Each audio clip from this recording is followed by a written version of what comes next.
Hello, my name is Thordar, and this presentation is going to be on alexithymia and its relationship with substance use among an adolescent population. And so usually when I present on this topic, the first question that people have is, what even is alexithymia? And that's because it's a term that was coined relatively recently in the early 1970s by Dr. Peter Sipneos. He used it to describe a subset of symptoms, including people who suffer from a relative constriction in emotional functioning, poverty in fantasy life, and inability to find the appropriate words to describe emotions. And this term was also used by Dr. Sipneos to describe psychosomatic patients, and I'll get into the relevance of that later on in this talk.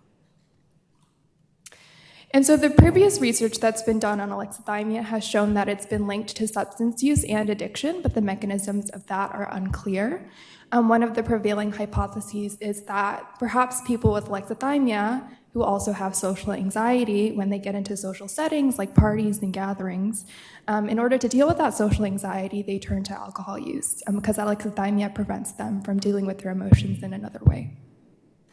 It's also relatively common among adolescents. Again, in previous literature, we found that up to 30% of adolescents have some form of alexithymia. But in spite of that high prevalence, there's not a lot of data out there on the risk factors for alexithymia and the exact consequences.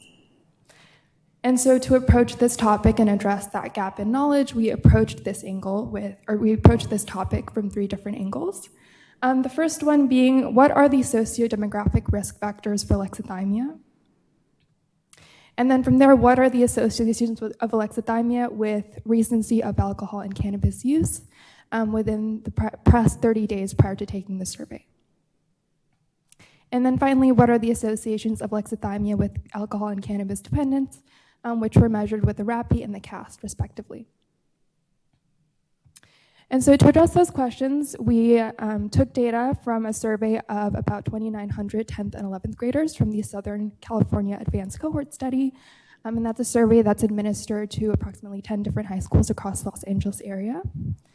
To measure alexithymia, we use the Toronto Alexithymia Scale, which groups students into three different categories of alexithymia, the strongest being probable, with a score from 61 to 100 out of 100. Possible, which is 52 to 60 out of 100, and no alexithymia, which is from 0 to 51 out of 100. And then we also measured their past 30-day alcohol and cannabis use and alcohol and cannabis dependence in that same survey. Finally, we analyzed that data with logistic regression models that we adjusted for sociodemographics, depression, and anxiety for our substance use models.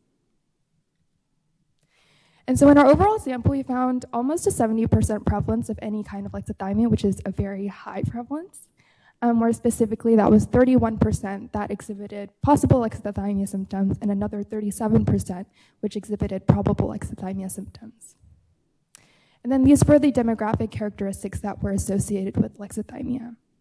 People who grew up in struggling or financially inconsistent households, people who identified as females or gender minorities, and then people who identified as sexual minorities.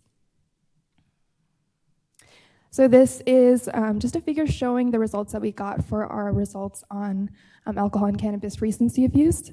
So we have the three different categories of alexithymia here with no alexithymia, possible alexithymia, and probable alexithymia. We also have the former use, which is in red, and then the current use, again, within the past 30 days of taking the survey in yellow. And we see that for alcohol use, if you're someone with probable alexithymia, you're 1.88 times more likely to be a current user of alcohol than if you have no alexithymia, which is our reference group. And there's also 1.51 times odd for those with possible alexithymia as well. Same figure, but now we're just looking at recent cannabis use. So again, if you have probable alexithymia, it shows here that you have a 1.54 times more likelihood of using cannabis within the past 30 days than if you have no alexithymia. Something that we found really interesting through our dependence models is that alcohol was not statistically significantly associated with alcohol dependence. We see here, again, these are the same no alexithymia, possible, and probable alexithymia categories, but now the red bars are for no alcohol dependence and the yellow bars are for alcohol dependence. And we see that probable alexithymia does have a 25% chance of having alcohol dependence, which is higher than the 13% for no alexithymia, but that increase was not enough to be statistically significant. What we did find for cannabis dependence, however, was that alexithymia was very strongly associated with cannabis dependence. And so same graph format again, but now we have 3 bars. So red is low-risk cannabis dependence, yellow is moderate-risk cannabis dependence, black is high-risk cannabis dependence. And we see that for high-risk cannabis dependence, probable alexithymics have a 4.04 times likelihood of having that high-risk dependence than those with no alexithymia. And so what can we conclude from these findings? So again, the sociodemographic risk factors that we found to be associated with alexithymia represent students that come from very vulnerable demographic groups. And by vulnerable, I mean vulnerable to discrimination and stigma in their day-to-day lives.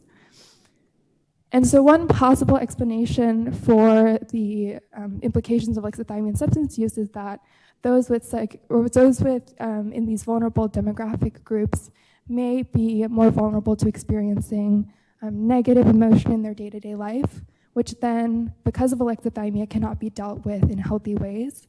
And the physical manifestations of those feelings, which again relates to psychosomatic disorders that I brought up in the beginning of this talk, may lead to unpleasant feelings, for example, in the gut or in the chest, that then lead them to resort to cannabis or alcohol use as a means of coping with those feelings.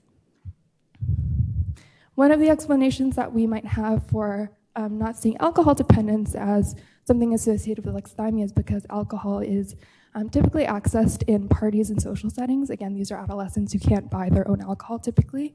And so people who have alexithymia, which also had a high overlap with both anxiety and depression, are less likely to engage in those social settings and therefore would not be as prone to accessing alcohol on the level that is needed for developing alcohol dependence.